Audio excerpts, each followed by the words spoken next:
Dikarenakan segala sesuatu yang terjadi di luar angkasa mempengaruhi kehidupan di bumi, seperti revolusi matahari, rotasi bumi, lalu dalam menentukan siang dan malam, kemudian penentuan kalender digunakan juga para ahli untuk memperhitungkan keselamatan perjalanan menggunakan transportasi udara.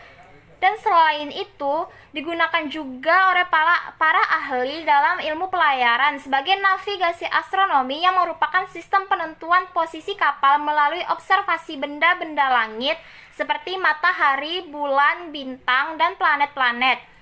Selain itu, para ahli juga menggunakan ilmu astronomi untuk mengkaji teori-teori yang sudah ada dalam pembentukan jagat raya. Contohnya, pengukuran bumi yang dilakukan oleh ilmuwan Al-Khwarizmi dengan menggunakan metode ilmu astronomi. Beliau membagi menjadi dua tim. Tim pertama mengarah ke arah utara dan tim kedua mengarah ke arah selatan pada garis lintang yang sama. Setelah itu, para ilmuwan menentukan garis bujur pada tempat mereka tiba dengan cara mengukur ketinggian bintang kutub. Dengan menggunakan dua pengukuran ilmuwan tersebut, para ilmuwan muslim dapat menentukan berapa derajatnya yang akan digunakan untuk menentukan lingkaran bumi. Sejarah perkembangan ilmu astronomi. Periode pertama, zaman purbakala sampai 1500 Masehi. Perkembangan astronomi sebenarnya sudah terdeteksi sekitar 1000 sebelum Masehi, tepatnya zaman Sumeria dan Babilonia.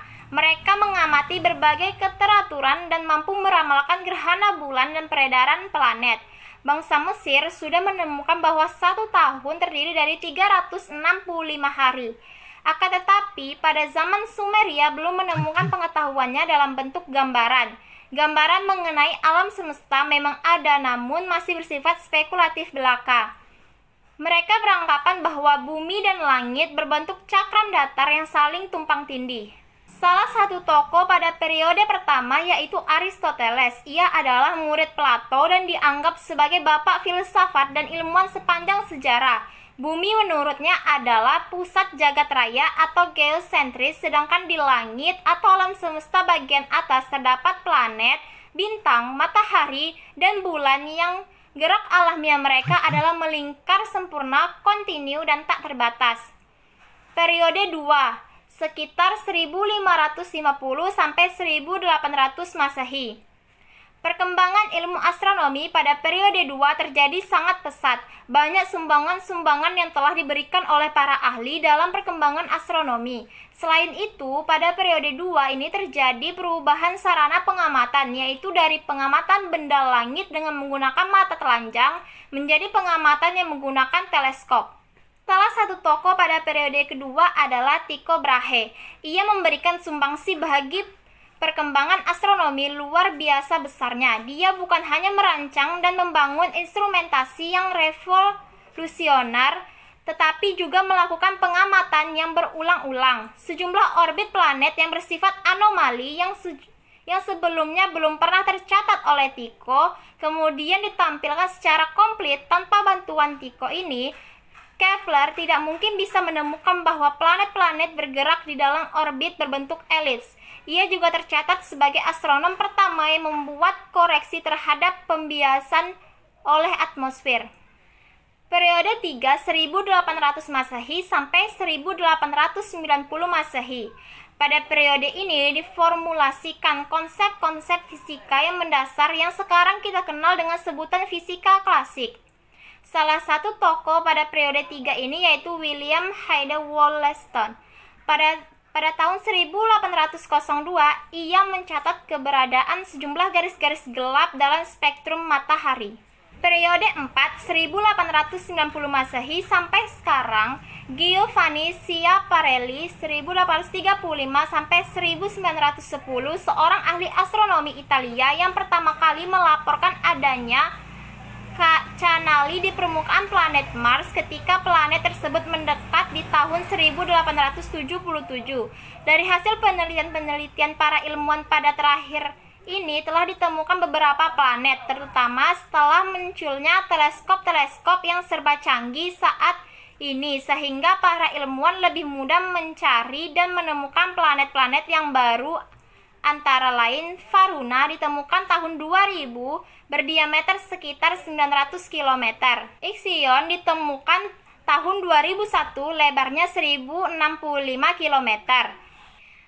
Penemuan-penemuan baru setelah adanya ilmu astronomi. Yang pertama, kandungan air di bulan. Hal ini terjadi karena adanya aliran partikel yang disebut hembusan matahari yang bergerak ke permukaan bulan dengan kecepatan 450 km per detik atau hampir 1 juta mil per jam. Inilah yang menyebabkan permukaan bulan bisa menghasilkan air.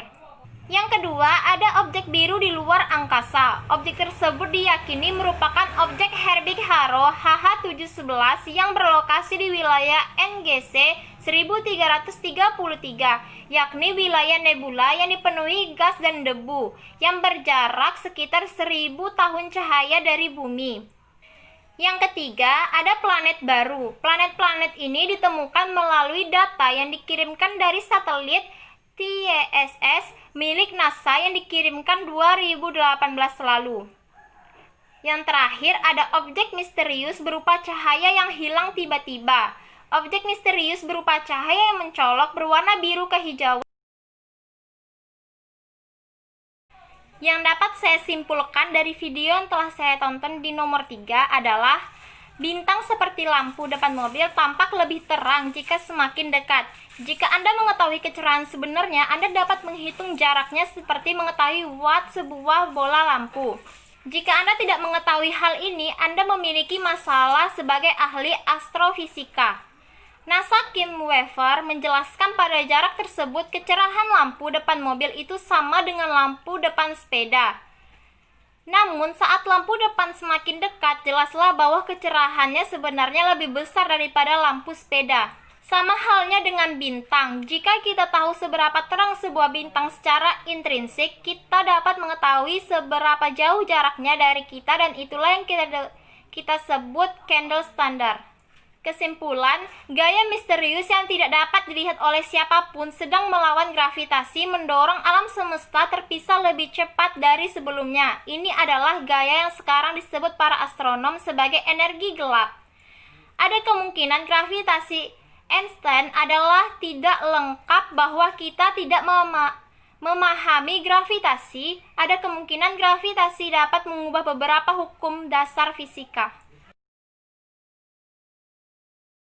Yang dapat saya simpulkan dari video nomor 4 yaitu asteroid tanpa gravitasi matahari, benda-benda angkasa ini akan melayang keluar angkasa.